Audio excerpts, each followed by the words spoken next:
Okay, hello everybody. Good evening everyone, and you are welcome to today's class, where we would be moving ahead with our Power BI weekly training. Today, we are going to be continuing from where we stopped. The last time we were in class, I think I need to share my slide as well. So just 1 minute. Let me bring my slide over here. Then pick slideshow from beginning. No, no, no. Okay, from beginning. How do I make the slideshow on this side there? Voila. The slideshow is coming to the other side of the screen, so I don't know how we are going to do it. Uh, okay, I think I'll just leave it like this then hide on this ones so that everybody can see everything. The screen. Yes, this is perfect. It's okay this way. Okay, so today we are going to be talking about filters, slicers, and interactions. Filters, slicers, and interactions, and how we use them in Power BI. Now, I remain my humble self, Abdullah Bakole. I'm a Microsoft certified trainer and a lot of other things. So let us move forward. Let us go into that. So let's continue the class. So last week when we were in class, we discussed about building our first visual. We talked about the bar chart, we talked about the line chart, we talked about the pie charts. We learned how to use each and every one of them, and then we practiced some formatting, right, and some best practices. We talked about them, and so what we are going to be doing today is we're going to be showing ourselves how each of these um, um, charts, how they interact with one another. Are you following me? So how they interact with one another, we're going to be talking about that today. So today we are going to be talking about filters. We're going to be talking about how to create slicers, formatting slicers, how to cross filter, and how to do interactive reports, all of them all together. So that's what we're going to be doing and learning today. So, and this is very, very important because this is the core part of Power BI. This is what makes Power BI much more better than Microsoft Excel in terms of because of the interactiveness, right? For those of you who have been in Excel classes in building dashboard with Excel, you will find this side very, very nice, very, very wonderful, and see how Power BI is much more better than Microsoft Excel for building reports or dashboards. Now, so let's move. Let's further ahead. So, why is it important for us to add slicers and filters? Because when we had our dashboard, our reports here earlier, this report basically just shows everything, right? It shows the count of units, the quantity by month. It shows everything. There are times when we don't really need everything. We don't really want to see everything. We just want to see a particular subset, right? We want to see, we just want a particular fraction of everything, right? And that is where filtering comes in. That is where slicing comes in. So when we are interested in not seeing everything in our reports, then it's trying to use what? Slicers and filters. Because that allows us to be able to explore into the data. So for example, um, also is that it also allows us to do um, different level of filtering. That's slicers now. Slicers allows us to do different level of filtering. When we use filters sometimes usually might be static and just do it and then boom. But when we use slicers allows us to break everything down into one single filter at a time, or as many as we want to do. So we're going to be going into all that level as we proceed. Don't worry. Now, let's start with filters. So what are filters? So filters are actually a condition that is applied to data, right? That controls the information that is displayed. Are you following me? So they actually work behind the scene and are typically hidden from everybody that is viewing the reports.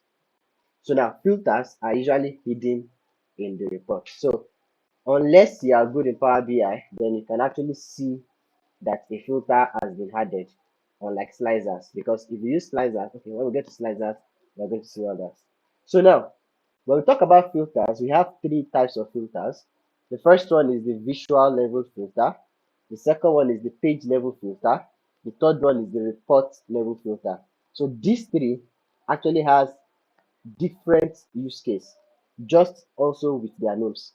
So the visual level filter is actually a filter that affects only one specific visual on the page. It affects only one specific filter visual on the page. So all other visuals that are on that page, they will not be affected by what? By the visual level filter. Please, are we following? Then we have the page level filter. The page level filter, on the other hand, is a filter that affects all the visuals that are inside of that page. Are you following? So all the visuals that are in that one page, they will be affected by the page level filter if you have chosen the page level filter. The third one is now the report level filter. The report level filters affect everything in your Power BI report. No more one page or no page, no. Everything in the report, they're all affected by what? By this report level filter. So the entire report is affected by the what? By this filter. So these are the three things. Now it will look as though it's each and every one of them is very what important, and they have their use cases as we are going to see as we progress. So where can we find filters? Basically, yes. So I don't even need this slide. Let's just go into our Power BI and let's get it done. So if you recall last week, I did something spectacular in this place. So I'm just going to return everything back to how it was. So I'm going to clear the filter. Good. And I'm going to start with this. So let me just do all this.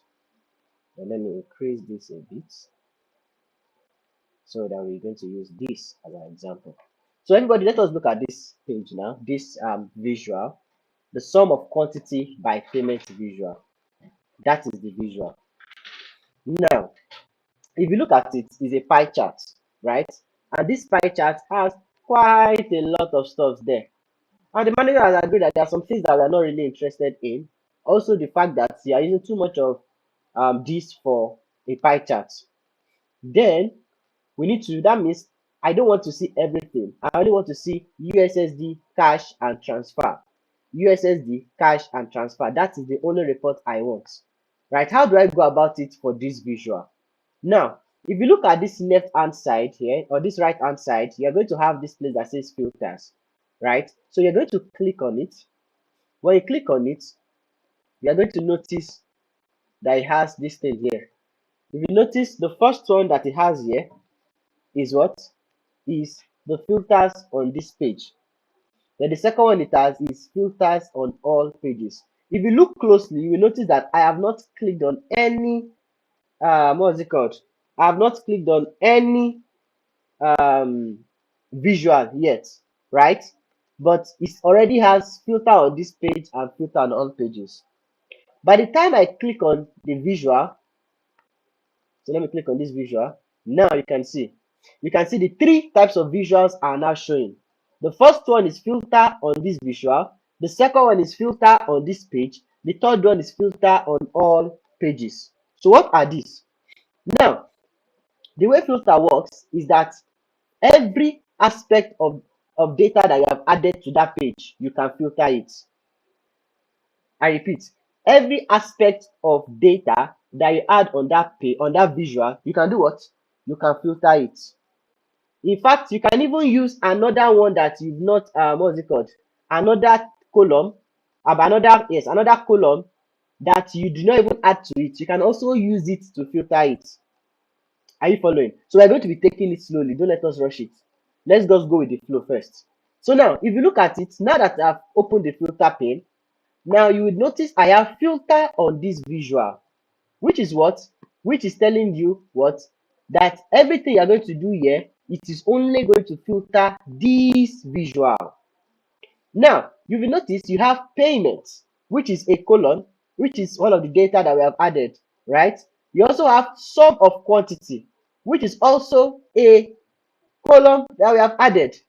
Now, one thing very interesting about filters is that the type of data that you actually have in the filter, the type of data that you actually have in the filter or in that column actually determines the way the filter is going to react.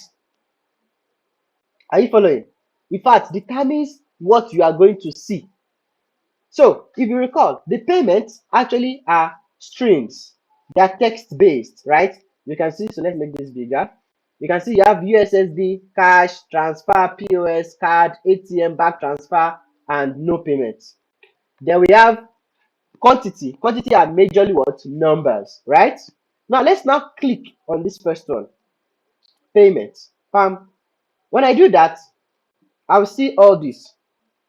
Payment is all. That is the current filtering. It's showing all. Then I have this one that says filter type. That is the type of filtering that you want done. If I click on it, currently is on basic filtering, which is the normal filtering that we are used to if you are coming from Excel background, where you have ATM. So it's saying all of this. So let's start with this first. So let's say I am currently it is on all. So if I want to see something specific, right, I'm going to click on those things that are specific that I want to see. So for example, I can click on ATM because that is the only thing I want to see. Do you see that the chart did what? Immediately showed me only ATM. Back transfer. It added back transfer and the calculation automatically was done as well. Card. Do you see that? Cash. Are you seeing? Now, all others that are not clicked, they are not doing what? They are not showing. That is what? That is how we use what? That is how we use um the basic filtering. Now, if I click on this, I now see another one that says advanced filtering. When I see advanced filtering, because this thing is textual based, you can see it already brought me something that is textual in nature. Contains. You can see it's saying contains.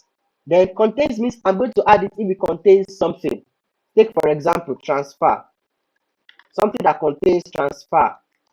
For example, let's say we had a lot of transfer in this place, and I'm going to say apply filter. Oh, do you see that? We have bank transfer and transfer, which also tell you that our data is not clean. Or maybe it is clean because bank transfer means you went to bank to do the transfer. Transfer could be that you do it on your phone, maybe. But let's continue. So you can see it gave us all the transfers that are there. That is advanced filter. We can say, okay, we want the one that does not contain transfer, apply. You see, it brought out every other one that does not contain what? Transfer. Then every other thing that goes. You can say, oh, you want one that starts with something. You want one that does not start with something. You want one that is something. You want that is not something, is blank, is empty. All of them like that. Are you following me? So that is how you do that. Now I've done this filter. I want to clear the filter. How do I clear it? I'm just going to click on this eraser button here, and then everything goes back to normal. Then we have the third filter type, which is the top N. So this top N is now saying that you want to show the top items based on what? So let's say you can see you can also do top and bottom. So let's say you want to do the top 10 items. So you come here, top 10 items. You can see this one that says add value. Means that what? You need to come and pick another value. Let's say based on even the quantity. So I don't want top 10, I want top 5. Then I'm going to take quantity and put it inside this value. What does this mean? I'm saying that based on the quantity, the sum of quantity that is there, show me the top 5 items. That be top 5 payment method. That is, add up all the payment method, show me the top 5, the first 5. That is what I'm doing here. And if I say apply filter, do you see? It showed me 5. Okay, 5 is too much. Give me the top 3. Do you see? Now I have quite a lot of things, but now I have streamlined it to exactly what I know my management will want to see, because they are usually interested maybe in the top something, in the bottom something, and you don't see everything is still interactive. Please, are we following? Are we following?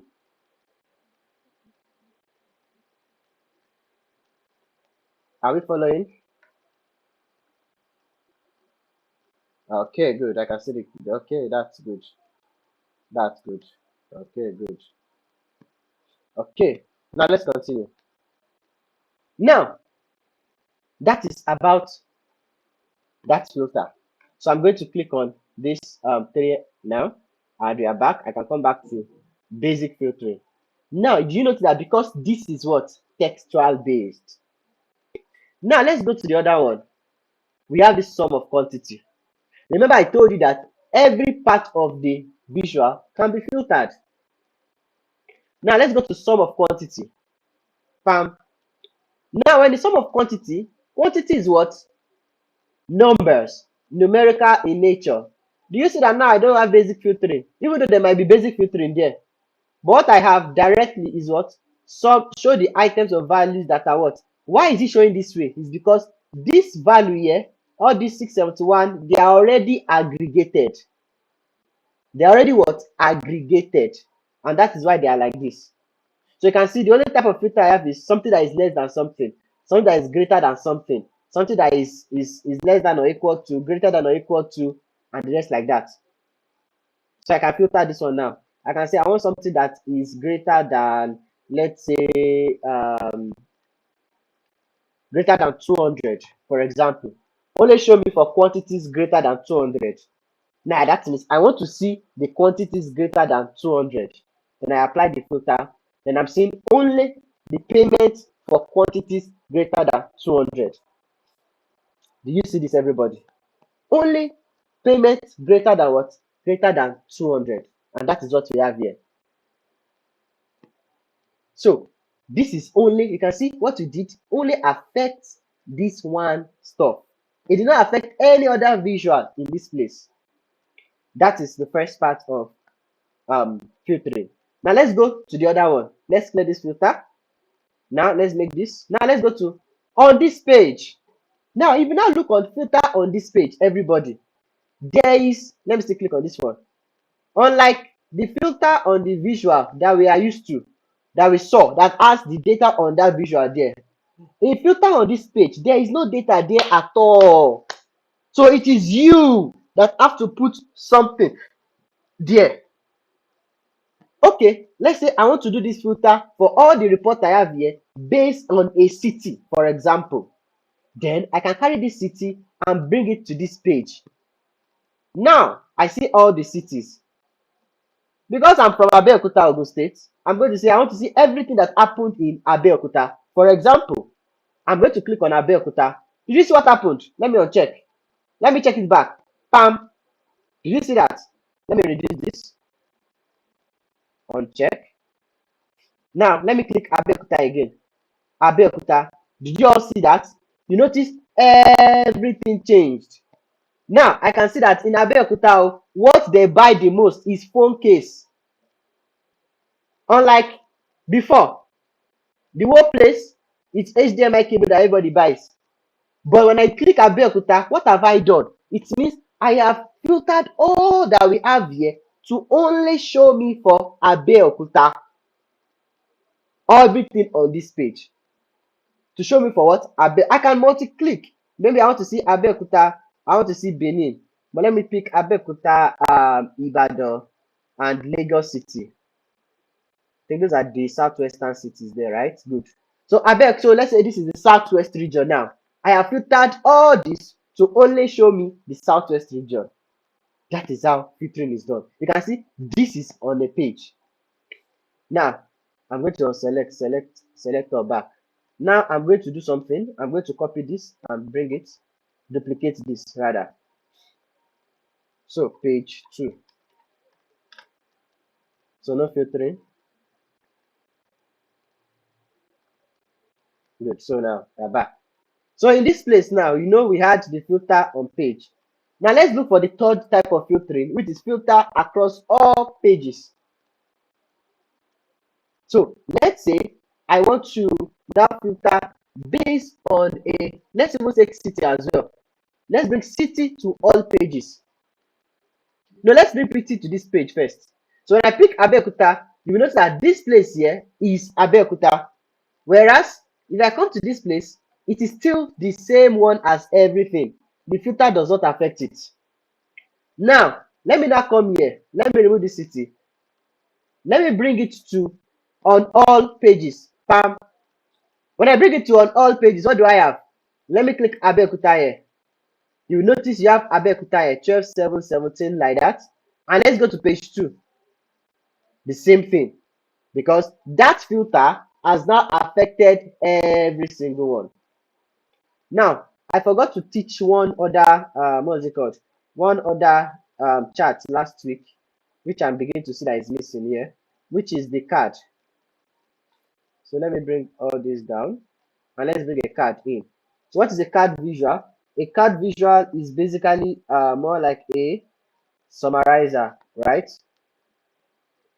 So let's bring a card visual in. So let's assume we have this total quantity. So when I click on total quantity, because that total quantity is an aggregated data or is a numerical data, it automatically summarizes it for me. If I look at the type of visual that is used now, you see that it is card. Where is it?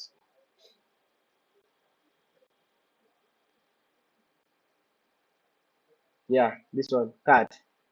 So you can see that it is card that is being used here. So that is the card visual.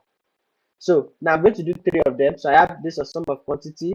I'm going to pick another one for unit price. Good. Don't worry about formatting yet, though. I'm going to still go um, deep into formatting. So I just really like it that is around. That way we tend to see everything. Good. So now when I pick and check Abeokuta, I can see 4,000,000 here.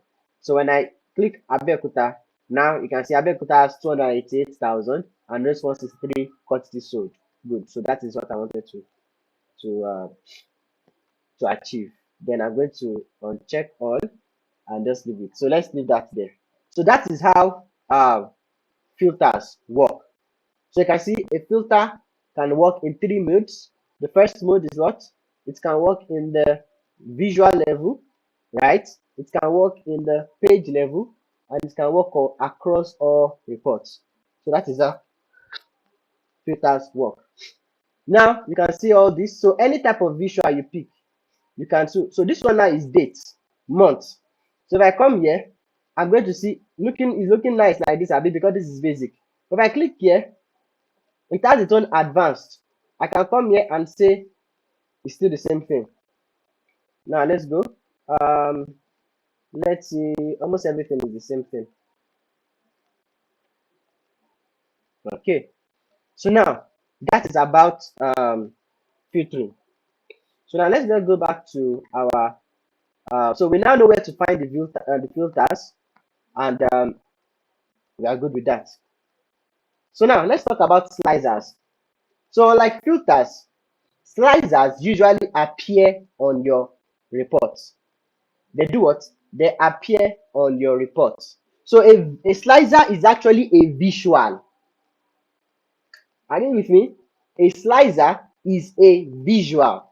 So it's a visual control that allows users to interactively filter data on a report page. So the slicers are usually visible in the report, and it provides a friendly way or a user-friendly way to explore the data. Are you following me? So let me show you how. So visuals, slicers are usually visible on the reports. They are used. You can click on it yourself to filter. It is interactive and it updates across all the visuals at once, unless proven otherwise. So how does slicers work?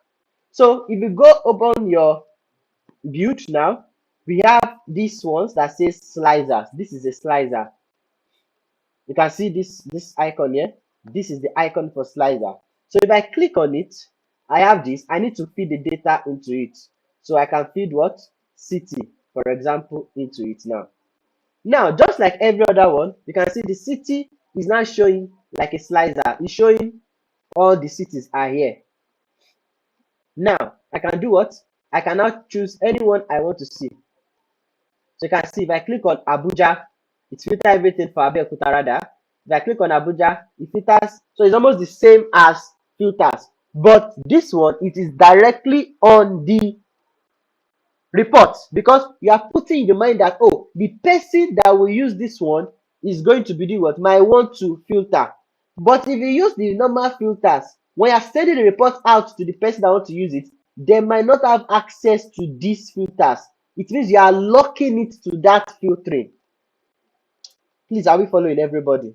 You are doing what? You are locking it to that filtering. But when you use slicers, it means the person that will consume the report has a choice in saying, this is the data I want to see. Are we following everybody? You are giving them a what? You are giving them a choice that, oh, this is the data I want to see. Choose what you want to see. Now you can see these slicers, it has its own formatting. So how do we go to formatting? If you are using my type of Power BI, you can just click it show you this, but just choose more option, then you see format showing. So I'm going to close this filter, we don't need it. Now, because it is like this, I can do lots of formatting to it. And also, these slicers, depending on the type of data that is there, also determines the way your formatting is actually going to be appearing to you as well. For example, if I go to slicer settings, here I can see that I have vertical list, tile, and drop down. Right? Now let me click out. Let me click on date and then click on slicers. Now, did you notice what I have? I have only vertical list and drop down. But I will not do that one. Just watch me. So for dates, I think the best thing for date is to first click on it, then bring this one. Good. Then when you go to now, you can see what I did for dates. This time around, I have another extra one that says hierarchy. But if I look at the slicer settings here, I have vertical list. I still have vertical list and drop down. No, now there's something I'm not doing correctly here. Okay, maybe that's where hierarchy comes in, and I can expand. You can see I can expand down. I can expand down, but there's another way to do. I'm coming. Delete. Let me first click on date. Then click on filter.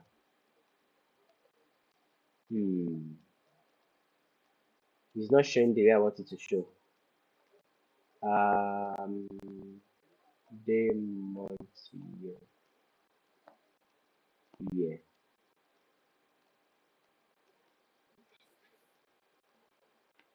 Okay, I'm missing something here. I don't know. But for date, I know that date actually has another, when you use the slicers for date, it actually gives you the opportunity to,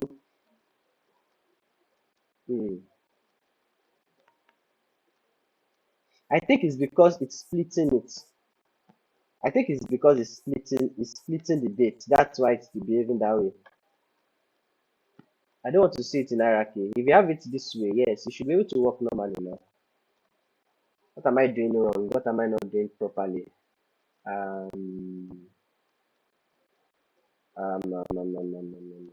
There's something I'm not doing properly here. Let me click it.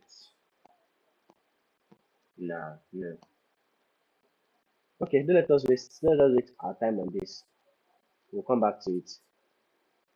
But what I wanted to see is that you can actually pick between two range of dates, between this and this. Greater than that, you will see all the filters. They are all going to be showing. I don't know why I'm not really getting at the moment. I don't know why. I don't know. It's just not reacting the way I want it to react. But Depending on the type of data that you have chosen determines how the filter or the slicer as well is going to work.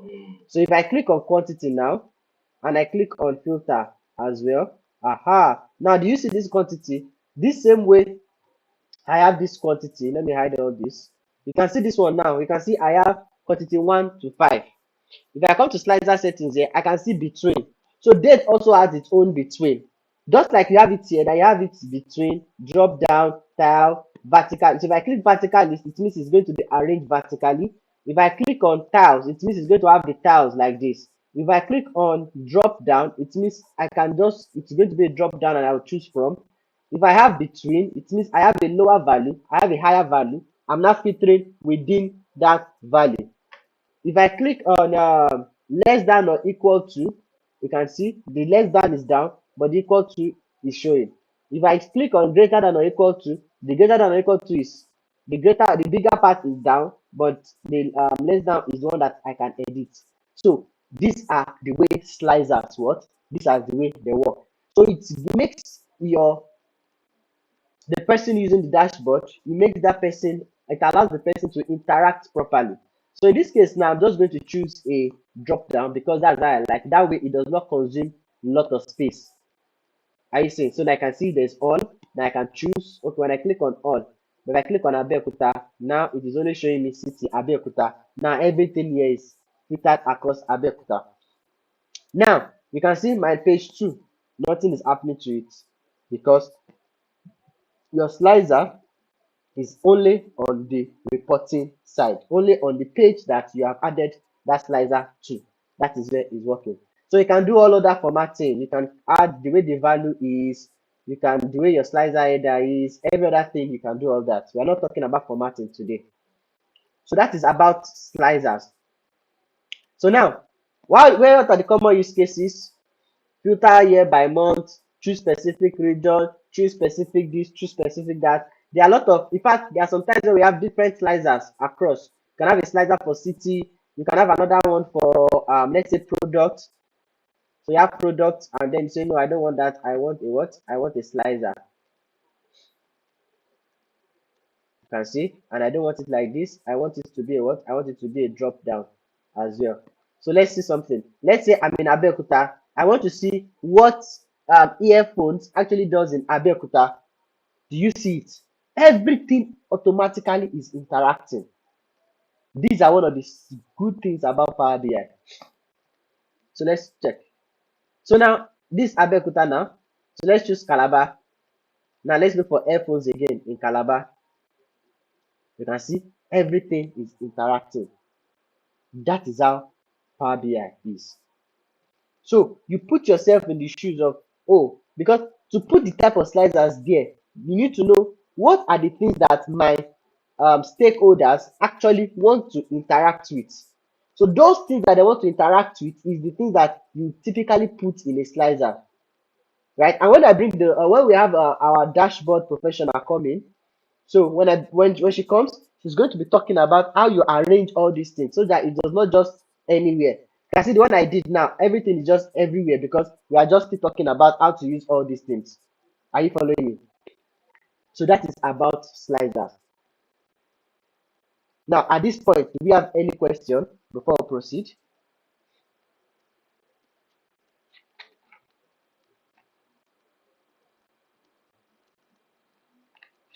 Do we have any questions?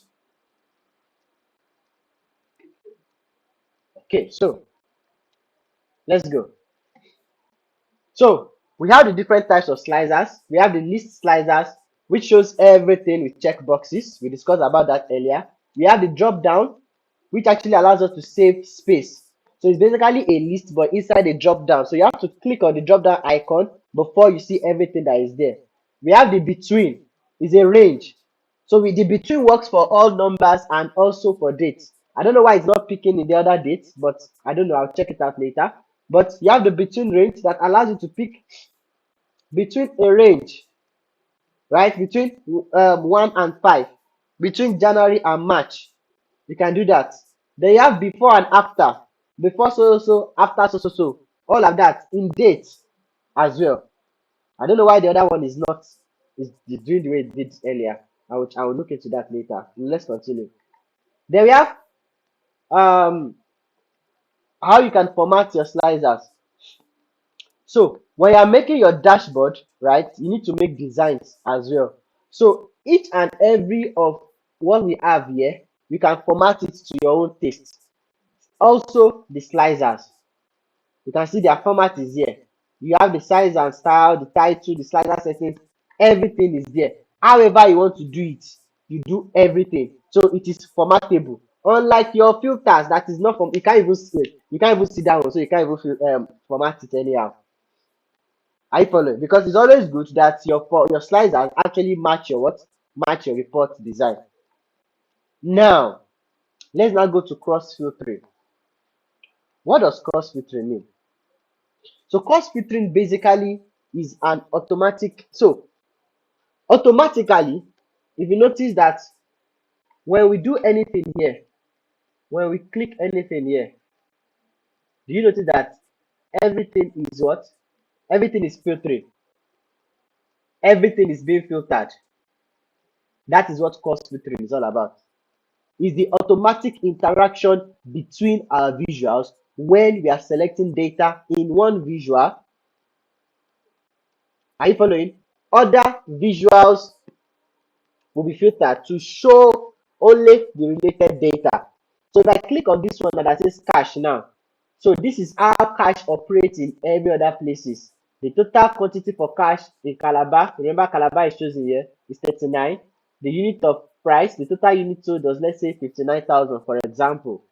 You can see this is cross filtering. There are some times that we don't want some things to actually be cross filtered. Are you following?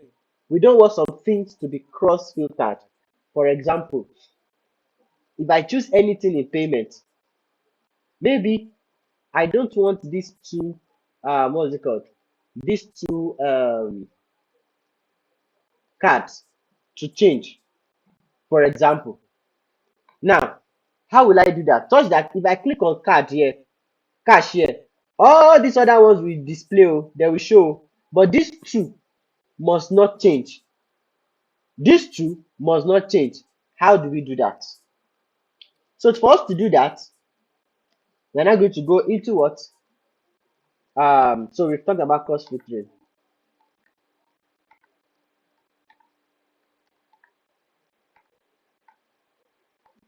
Oh, I didn't have a slide for that. Okay, now for us to do that, we use the edit interaction stuff. So how does edit interaction works? Edit interaction is a feature of Power BI that allows you to control how the visual interact with each other when you click. Specifically, how to say should this be cross filtered or not. So what do we mean? So I'm going to click on this one. How do I see it? I have to go to format. So yes, and from format I would see edit interaction. Are you seeing? You can see it says change how visual interact when data points are selected. So if I click on this boy now, bam, now you can see. I click on this one. You will notice that some things are showing on top of them. Some things are showing on top of them. So let's click this one. This is filter. This is not filtered. This is not filtered. This is filtered. This is not filtered. This is filtered. You can see everything is basic now. They're all filtered. So if I come to this one, I say, okay, I don't want it to be filtered. I don't want this one to be filtered. For example, oh yeah, watch. Let me off the interaction. If I click on, see, this is 141215. So if I click on this now, did you see that every other thing changed? Now, 141 and 215 are still static. What does that tell you? I have told them not to be what? Not to be filtered. And that is what is happening. That is what edit interaction is all about. Are we following everybody? That is what edit interaction is all about. It's as simple as that. So if I want to now remove it, what do? I go back, click that first thing. Now this one only works for only this chart. Now it means only when this chart is clicked. It does not mean that if I click another one, they will not be filtered though. If I click 25 now, you can see that they are all still filtering. Aha! So edit interaction is only meant for that chart, that one visual that you don't even want to be filtered. So you click on it, this visual. Whenever anybody touch this filter, this visual, nothing should affect these two. But if they click any other one, they can be what? They can be affected. But if you want that when you click, if you want it to now happen that whenever this one must be stagnant across all, it means you have to be doing it one after the other. Are you following me, everybody? Are you with me?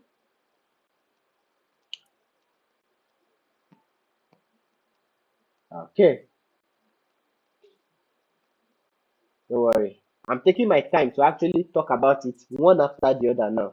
Because when we now try to put everything together, when we are building a dashboard at the end of the day, right?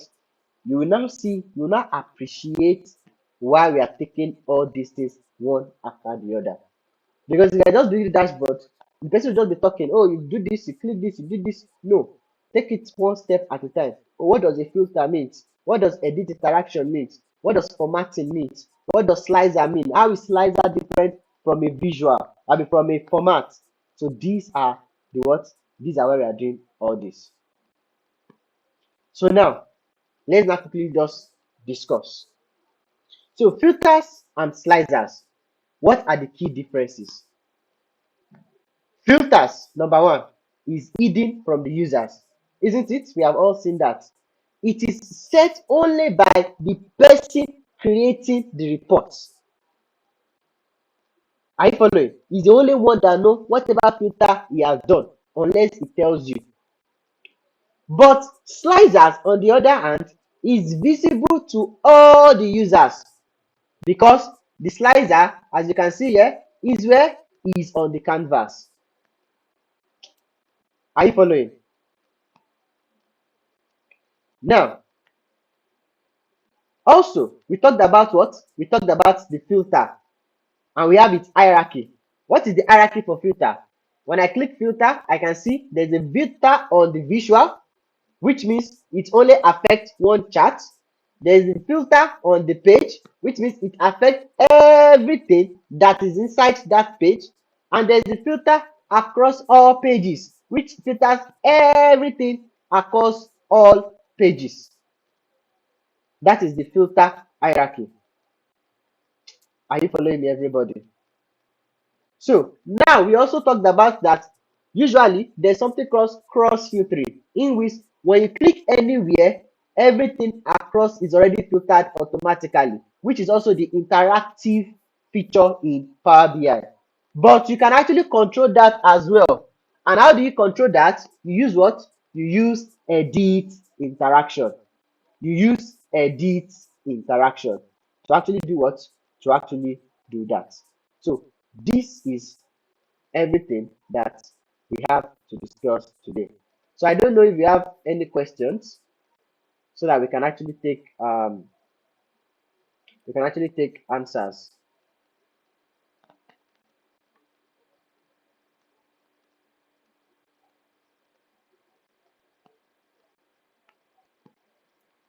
This is meant to be your assignment for next class.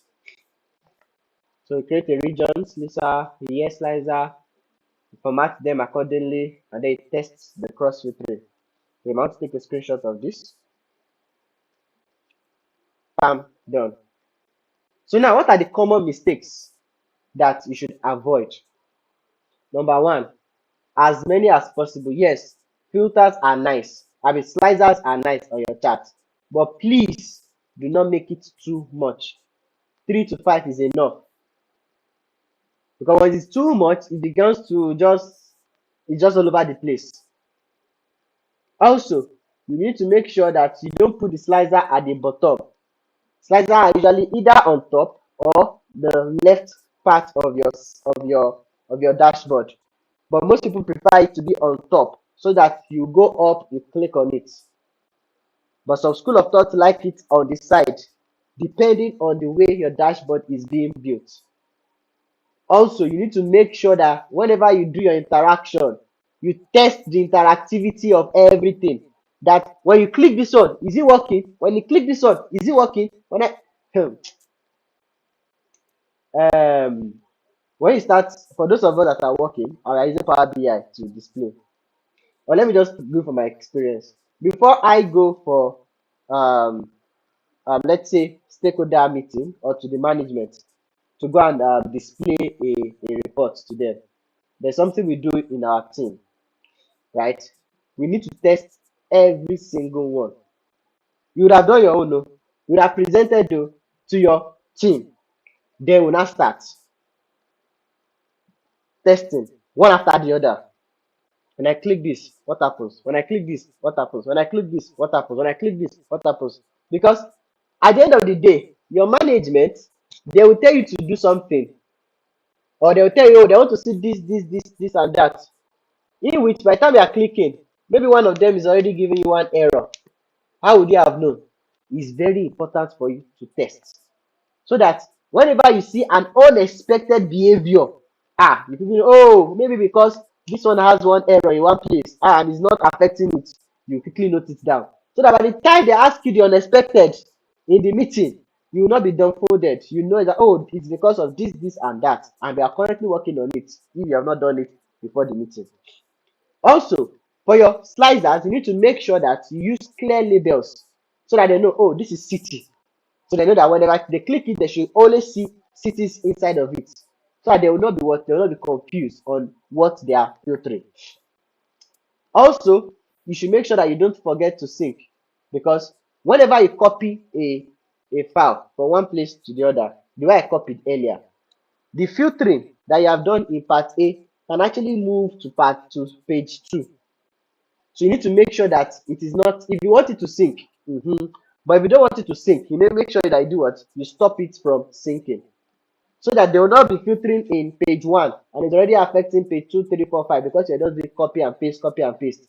You need to make sure that that is not done. Also, using filters instead of slicers, you can see, is also a mistake. You need to set yourself, oh, what I want to do. Do I want to be the one in charge of what they see? Or I want the user or the stakeholder of this report to be the one to choose whatever they want to see. So if you want it to be in the hands of the users, you know that you are not using filters. What are you using? You are using slicers. But if you want to control the narrative, what do? You use filters, and they cannot do because they don't even know whatever you have hidden from them. Mr. Bak, that's how we do. That is a normal this thing. You need to control the narrative. So there are times where you use slicers, there are times where you use filters. And usually, yes, you even use both the slicer and the filter.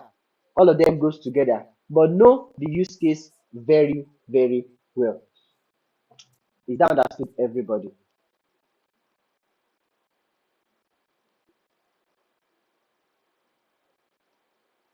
Okay, good. So what else? I think we are done. Yes, we talked about this. This is the edit interaction I was talking about. Okay, so I think we are done with what we have today. So the next one, next week, we're going to be talking about the report layout. We're going to be talking about user experience. So before now, make sure you add slicers to your report, try different slicing types, experiment cost filtering, test edit interaction, how it works, be familiar with it. And if you do everything and you don't have a solution or you have an issue, please come to the WhatsApp group, tell us. You're all there yesterday night.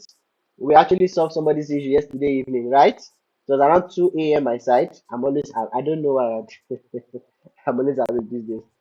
So, either ways, just let us know in the WhatsApp group if you have any issues. And for those of you that are joining online, if you'd like to be in touch with us on WhatsApp, just put a comment on the YouTube page, and we'll be able to assist you from there. Thank you very much, everybody, for staying tuned. I don't know if any of you have questions for those of us in the live class. Do we have any question?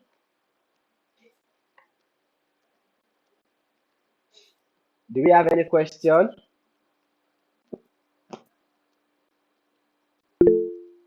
Okay, Madam Promise, let's go. Thank you so much, sir. I'm so grateful for everything. I just wanted to ask, is there a possibility as a data analyst to be able to clean data 100%, like no Yes. error Yeah, definitely. whatsoever? Definitely, definitely. Oh, Yes. oh wow. Okay. That's why Hmm. you okay, let me you know, the perspective that we'll be taking this class is the perspective of you as a basic data analyst, right? Now, in a very much more structured environment, right? Away from the way we view ourselves, maybe in certain countries that we are from, before your data gets to you as a data analyst, it will be 90 something percent clean. Why? Because when the data is coming from the data warehouse or anywhere it's coming from, before it gets to you, there are some people. We have the data architects that tells us the way the data is going to be structured. We have the data engineer that does all the cleaning, everything, the pipeline, moving from one place to the other, creating. We have the analytical engineer now. And also, this is the architecture, medallion architecture, bronze layer, gold layer. Oh, I'm talking too much of.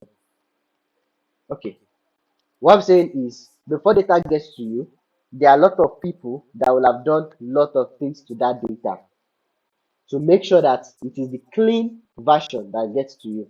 And even if you are going to be doing anything in that clean version, is either maybe you are adding a column or the rest, and then you're just consuming it. But majority of the time now, in a structured, I go back to the word structured, because if you are like some of us that work in unstructured data places where you are the one that will do everything yourself, aha, now you do everything yourself, it take quite a lot. I told you, I think I said it in this place, I spent almost 3 months cleaning data. Have I not said something? I don't know if I've said something like that. Yes, because once we are cleaning the data, now, we are in your company, you are working with live data. As you are cleaning, new ones are coming. As you are cleaning, new errors. As you are cleaning, new errors. Then it got to a stage, we said, no more use of this system. We are blocking this system. We are cleaning everything. All passes are forgiven. Moving forward, do this, so that it will be in line with whatever we have done in our Power Query. Are you following? Although that is what we could have done in that our instance. But now, if I want to do the same thing, I'm not going to go through the process of plugging it directly into Power BI, right? I will now wear the analytical engineer hat. Okay, before it gets to Power BI data query, let this data be passed through maybe some Fabric. I've heard of Microsoft Fabric. Now, in Microsoft Fabric, I'm going to do a lot of analytical engineering. Okay, yes, when the data comes like this, whenever you see somebody write something like this is what it means. This is what it means. They will start doing all their abracadabra. So by the time it's now going to get to you, the end user, as the analyst, right? It will be almost 100% clean. Now, when you now want to add your own in Power Query, you can see that it's very possible to have 100% clean data. I hope I've answered your question, promise. Yes, sir. Very well. Thank you so much. You are welcome very well, everybody. Any other question?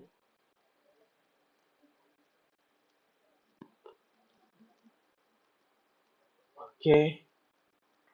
So, in absence of no other question, thank you very much, everybody, for staying tuned from the beginning of this class to the end. I believe we all learned something today. Please let us try as much as possible to watch the recording to further understand everything that has been discussed. Let's share, let's put our comments, let's like the video so that it can be shared to other people. And thank you very much for everyone. And for those of us that are watching, please, if you have not subscribed to the YouTube channel, please kindly subscribe to our YouTube channel. And please, like I said, we grow together. If you have any question, tell us. We're all in the baby stage now. We are growing. This thing will keep on getting much more. Everything that we've been learning, we are bringing it all together. So, See you all next class. We're going to be talking about the reporting layout and UX, user experience. So we're going to be meeting 6 p.m. West African time, 8 p.m. East African time, 10:30 p.m. Indian Standard Time. Thank you very much, everybody, for staying tuned everywhere across the world that you're joining from. It's really a pleasure to be here with everybody, and au revoir. Bye bye.